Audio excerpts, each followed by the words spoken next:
આજે રમી લીધું ક્રિકેટ ને અચાનક બોલાવી પડી એમ્બ્યુલન્સ. ગુડ મોર્નિંગ સાથે નમનના નમન. તો આજે આપણે ઓલા લઈને જવાનું છે કિડનેપિંગ કરવા. પછી થયું ઓલામાંથી ભાગી જશે તો ઓલાને ગેરેજમાં મૂકીને માણકીને તબેલામાંથી ઉપાડીને નીકળી ગયા મકસદ સિદ્ધ કરવા. જેમને કિડનેપ કરવાના હતા એ રાજી ખુશીથી સરેન્ડર કરી દીધું અને બેસી ગયા ગાડીમાં. मुझे बहुत डर लगता है. બીજા પાર્સલને કોથળામાં કિડનેપ કરીને રાખ્યા છે. જોજો યાર જોજો, જગદંબા તમારી લાજ રાખે, જગતે સડતા નહીં. તો આજે આપણે કિડનેપ કરીને જઈ રહ્યા છીએ. એમને એમ થોડો કહી દઉં, આગળ જોવો એટલે ખબર પડી જશે. પછી માણકી તરસી થઈ ગઈ તો યુદ્ધની મહામારીમાં હાઈ લેવલથી ગેસનું સેટિંગ કરીને આખી પાઇપ જ નેણા કોઠે મૂકી દીધી. क्या बात है सर, क्या बात है सर. અને અચાનક દેખાઈ ગયું નાનો શિયાળ ને મોટો ચિત્તો. क्या बात कर रहे हैं. હવે કો કેમ કહે છે કે આને કૂતરા કહેવાય. ખબર બધી પડે છો. હા, પછી ચિત્તાને જેલમાં પૂરીને માણકીને રણ મેદાનમાં ઉતારી.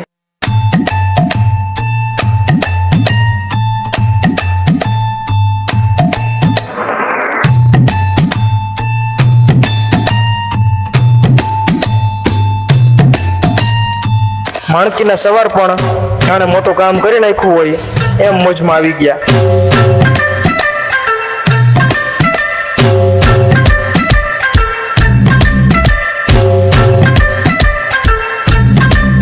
પછી માણકીએ ઓટોમેટિક બ્રેક મારી ને આપણે ઉતરી ગયા. ए रहा नहीं जाता, तड़प ही ऐसी है ना.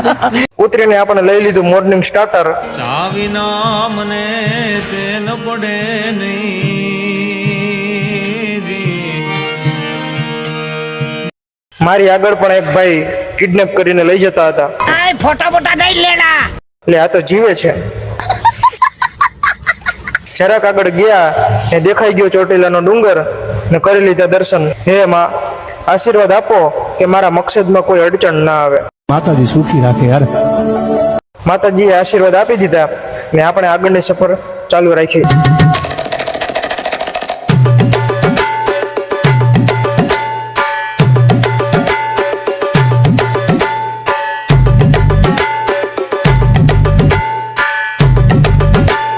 પછી આવી ગયું ડોળિયા બાઉન્ડ્રી. અને આને બાઉન્ડ્રી કેમ કહે છે, જેને પણ ખબર હોય તો કમેન્ટમાં જરૂર જણાવજો. હવે એમ ન કહેતા કે આ બાઉન્ડ્રી તો દેખાય છે, એ તો હવે પુલ બન્યો એની છે. ठीक है समझ गया. જરાક લગમ ખેંચી તો આવી ગયું મૂડી માંડવરાજી ધામ.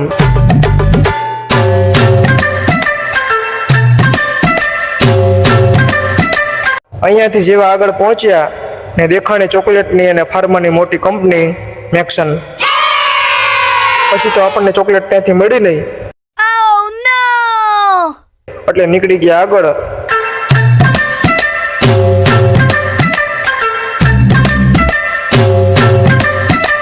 અને પછી તો સમાધાન થઈ ગયું ને પી લીધી ભાઈબંધના ઘરે ચા. ત્યાંથી આપણે નીકળી ગયા છીએ આગળ ને પાર્સલ પાછળ. માણકીને અંડરગ્રાઉન્ડ ઉતારીને આવી ગયા આપણા હોમટાઉનમાં એટલે કે જોરાવરનગરમાં. ગામની બજારમાંથી હોરા નીકળીને પહોંચી ગયા ઘરે. અને પછી તો પાર્સલને ગાડીમાંથી ઉતારી દીધા. સમય નબળો હોય ને બાજુમાં ઉભા રહે ને એ જ ભાઈબંધ. આપણા સ્કૂલ ટાઈમ વખતે બનાવેલી ગ્લાસ પેઇન્ટિંગ ને આપણે જાતે બનાવેલી લાકડાની ફ્રેમ. इतने तेजस्वी लोग हैं हमारे पास. અને આ છે નાની માણકી. આ છે આપણું ઘર. ભલે નાનું નડિયા વાળું છે પણ દિલને ગમતું વાલું છે. ये बड़ी अच्छी बात कही आप. પછી પરંપરાગત વિધિ પતાવીને ચાલુ કરી દીધી ઇંગ્લેન્ડની રાષ્ટ્રીય રમત. જાણે કેમ ક્રિકેટ ઇન્ડિયાની રાષ્ટ્રીય રમત હોય એમ લોકો ખરાબ બપોરે રમવા જાય. એમાં મેં ક્યાં તારું કંઈક લઈ લીધું. પછી તો અચાનક બોલાવી પડી એમ્બ્યુલન્સ, કારણ કે ડોગેશભાઈને યુદ્ધ દરમિયાન ઘા વાગી ગયા હતા. અને પછી એની ભાંગતૂટનું નિરીક્ષણ કરીને મારી દીધું ઇન્જેક્શન. જોવો તો છોકરાઓ કેવું તમારા કરતા ડાયું છે, રોતું પણ નથી અને તરત ઊભું થઈને રમવા જતું રહ્યું. मजा आया. આ દાદાને તમે જોઈ રહ્યા છો તે ઘણા વર્ષોથી નિઃશુલ્ક સેવા કરે છે. તેઓ ડૉક્ટર નથી, પરંતુ તેમની પાસે પશુઓની બધા જ પ્રકારની દવાઓ હોય છે અને નિઃશુલ્ક સેવા આપે છે. હવે આપણે આગળ ક્યાં જઈ રહ્યા છીએ તે જોવા માટે સબસ્ક્રાઇબ કરીને જોડાયેલા રહો.